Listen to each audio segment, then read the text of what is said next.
T-Mobile's new Uncarrier identity. Fewer F-bombs, more 5G. That's a cool title. All right, shout out to Eli Blumenthal, and this is from cnet.com. If you guys want to check out the article. Under CEO Mike Sievert, the company takes fewer pot shots at competitors as it reconstructs its image. Now, I'll be honest with you guys. Under his leadership as the CEO, after replacing John Leisure, the identity of the company is different. You have a new CEO, they make different decisions, and they have a different style. He is obviously not as much of a showman as Ledger, and Ledger was in a different position. All right, and I think this article does a good job of explaining that and summarizing it. But here's what I want to do as I look into this article. Let's go to the section here, evolution of the Uncarrier. All right, so within this article, there is a quote here from Mike Sievert.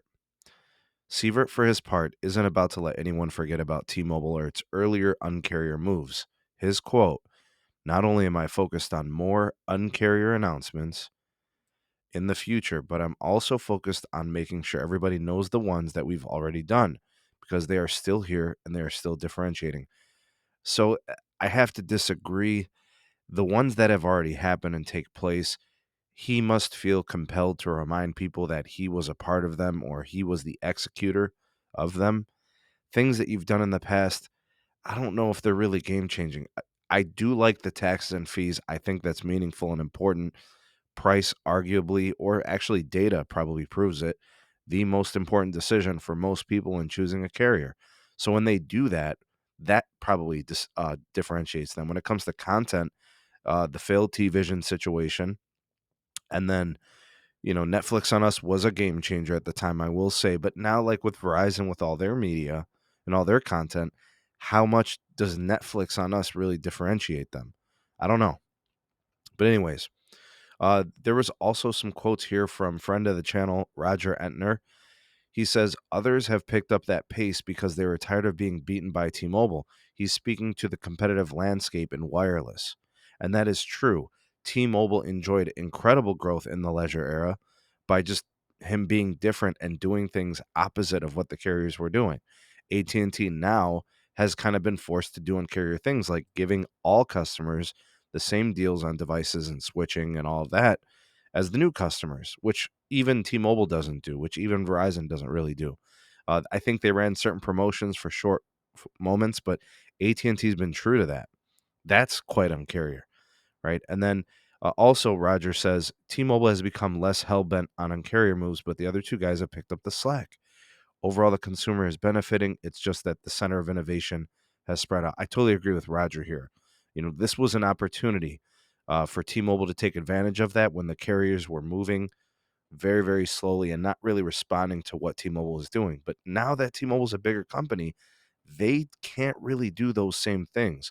A lot of what you hear at their earnings reports and their earnings calls centered around ARPU and improving their profitability. It's just it's less of what they're trying to do, right? Just they want to still offer value and they still want to compete and grow, but it's harder to do that when you're trying to be more profitable because if you give to customers, you're losing potential profitability. So they're trying to play that fine, you know, walk that fine line, and it's very difficult to do. Uh, and then it goes on in this article to talk about how T-Mobile is going to continue to innovate and be Un-carrier through their 5G network and all that, and they do have room to run in certain areas, and they do have improvements to make, and T-Mobile is still the same in some ways, telling you that they're better and all that, and that's just their process. But I have to agree, this is a pretty good article. It's a good read, and I think it does a good job of summarizing where T-Mobile has been, where they are today as a company, and why I think Un-carrier moves are just it's really hard to do it. I don't know how much is left, and I don't know what else they could do, but I'm open to your ideas. What can they innovate in and be Un-carrier with? Thoughts and opinions welcome down below. You are the voice of the people, the SMT Nation. Let your voice be heard. Please do like, share, and subscribe for more, and turn on the bell notifications to never miss an upload. Twitter and email in the description, as well as my Patreon link. Support us there and get early access to content and exclusives not found anywhere else. Thank you for watching. See you all in the next video. Peace.